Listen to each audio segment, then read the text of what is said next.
Hi friend, তো good morning. আবার আজকে চলে এসেছি নতুন একটা ব্লগ নিয়ে সঞ্জু লাইফস্টাইলে। দেখো আমি ঘরটা ঝাঁটিয়ে নিয়েছি, এবার বাটটা ঝাঁটাচ্ছি। আর ওই যে আমাদের কালু শুয়ে আছে, ও কিন্তু আমাদের ঘরের পোষা কুকুর নয়, তবুও আমাদের এখানে চলে আসে। সকালবেলা কারোর মুখ দেখতে পাও আর না পাও, ঘুম থেকে উঠে পড়ে ওর মুখটা আগে দেখতে পাবে, কারণ ও অপেক্ষা করে আমরা কখন দরজাটা খুলে বেরোবো। তো ওখানে শুয়েছিল রোজকার, ওকে কিন্তু প্রত্যেক দিন এমনি বকে ওখানে থেকে তুলতে হয়, কিন্তু আজ দেখো ও একাই উঠে গেছে, ওর মনে হয় মনটা ভালো নেই সেই জন্য। তো আমি এখানে নোংরাগুলো তুলে ডাস্টবিনে ফেলে দিই, ডাস্টবিনে ফেলে দেওয়ার পর তারপরে ওকে কিছু খেতে দেবো। তো তারপরে দেখো আমি এখানে থালাগুলো ধুয়ে নিচ্ছি, আর ওখানে ওকে খেতে দিয়েছি, একটু ভাতের সঙ্গে দুধ দিয়ে দিয়েছি, কারণ ও একটু মহারাজা টাইপের, তো ও খালি ভাত খায় না। সেই জন্য এখানে ধুয়ে নিয়ে এখানে এবার ঘরের ভিতরে রেখে দিই, ঘরের ভিতরে রেখে দিয়ে আবার এবার চা করা শুরু করে দিয়েছি। এখানে দেখো আমাদের প্রত্যেক দিন চা মোট সকালে খাওয়া হয়, চা খেয়ে দিয়ে তারপরে যে যার কাজে লেগে পড়ি। সকালবেলাটা মোট আমাদের চা চাই, মনটা চা চা করে সারাক্ষণ সকালবেলাটা না খেলে, কিন্তু সকালেই বেশি খাওয়া হয় চাটা, আর বিকেলে খুব কম খাওয়া হয়। তো এখানে চায় দেখো সব দিয়ে দিচ্ছি, চাটা এবার একটু ঘুঁটে দিই, এবার উপর নিচে একটু করে দিচ্ছি, করে দিয়ে এবার চাটা এখানে ফুটুক আর আমি বাবুকে ডাকতে যাই, কারণ আমার বাবু এখন ঘুমোচ্ছে। দেখো এই ঘর থেকে ওই ঘরে চলে এসেছি, এবার দেখো বাবু ঘুমাচ্ছে, ডেকে দিয়েছি কিন্তু উঠছে না। দেখো এবার আমি স্নান করতে গেছিলাম, তো স্নান সেরে চলে এসেছি। হ্যাঁ, এবার এখানে আমার মা দাঁড়িয়ে আছে, তো মা কিছু একটা বলছিল, আর এই ঘরে চলে এসেছি। এবার আমাকে সিঁদুরটা পরবো, মানে সাজুগুজু করা মানে তো শুধু সিঁদুরটাই পরা, আমি তো সিঁদুরটাই পরি স্নান করে এসে। এবার দেখো আমি এখানে সিঁদুরটা নিয়ে নিয়েছি,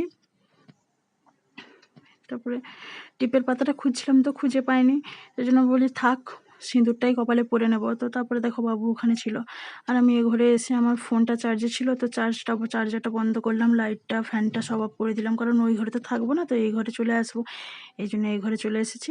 এবার বাবুকে একটু বকাবকি করছি, কারণ ও আমার সিঁদুর কৌটো নিয়ে ঘাঁটাঘাঁটি করছিল, তো গায়ে পুরো তো ঢালা হয়ে যাবে, সেই জন্য ওকে একটু বকাবকি করছিলাম। তারপর আমাকে দিয়ে আমার সঙ্গে ভাব করে নিয়ে চলে গেল। দেখো এক কোণে গিয়ে বসেছে, কিন্তু এক কোণে বসবে না, ও চলে আসবে এক্ষুনি ক্যামেরার সামনে এসে, ও দুষ্টামি ও করবেই। ওই মুখ বাড়ানো শুরু হয়ে গেছে, দেখো ওই চোখ দিয়ে দেখছে, এই খুব দুষ্টু, খুব ওই শুরু হয়ে গেছে। আমি যখন একটু ক্যামেরার সামনে আসি ওর মুঠ আমার সামনে মুঠ চলেই আসে। তারপরে আমি শুনেছি যে চুল ছেড়ে সিঁদুর পরতে নেই, সেই জন্য আমি চুল বেঁধেই সিঁদুর পরার সবসময় চেষ্টা করি। তো আমি এবার টিকটা পরার জন্য কিছুই খুঁজে পাচ্ছিলাম না, কপালে সিঁদুরটা কী দিয়ে দেবো। দেখো আমি এবার কিন্তু একটা ধূপকাঠি নিয়ে এসেছি, ধূপকাঠি দিয়ে কে সিঁদুর কপালে দেয় আমি জানি না, কিন্তু আমি মাঝে মধ্যেই দিয়ে দিই যখন কিছু খুঁজে পাই না হাতের কাছে। দেখো ধূপকাঠি দিয়ে সিঁদুরটা পরছি, বলতে পারবো না কতটা ভালো হবে, তবে গোল তো আমার কোনোদিনও হয় না ওইটা দিয়ে পরলে। তো আমি আমার একটা সিঁদুর টিপ পরার জন্য একটা পিন মতো রেখেছি, তো ওটা আমি খুঁজে পাচ্ছিলাম না, সেই জন্য ধূপকাঠি দিয়ে আজ সেরে ফেলছি।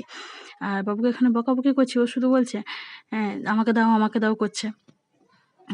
সেই জন্য দেখো এবার দেখো সিঁদুর পরে দেখো আমাকে কেমন লাগছে জানি, আমাকে দেখতে ভালো নয় তবু বাই বাই।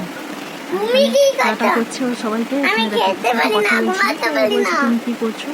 আমি কিছু করতে পারি না, তো আমি এই জন্য ওকে বলছিলাম তুমি কি করতে পারো, বলছি আমি স্কুল যেতে পারি না, তো স্কুল যেতে ও কখনোই চায় না।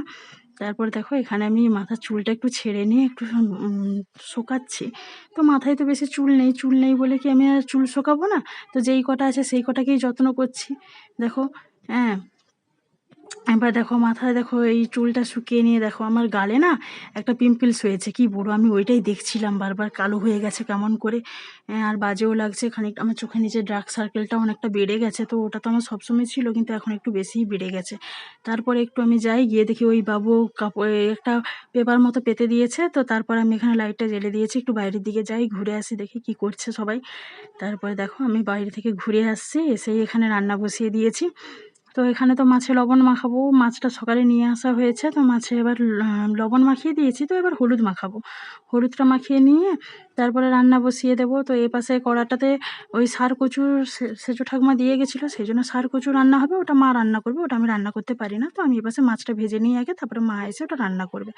তো দেখো মাছটা দিয়ে আমি ওই তেলে মাছ ছাড়তে গেলে আমার যেন মনে হয় তেলগুলো ছিটকে এসে আমার মুখের উপরে পড়ে যাবে, সেই জন্য ভয়ে আমি মাছগুলো খুব ভয়েই ছাড়ি। তো মাছগুলো খুব ভালো ছিল, সেই জন্য ফাটেনি সেদিন।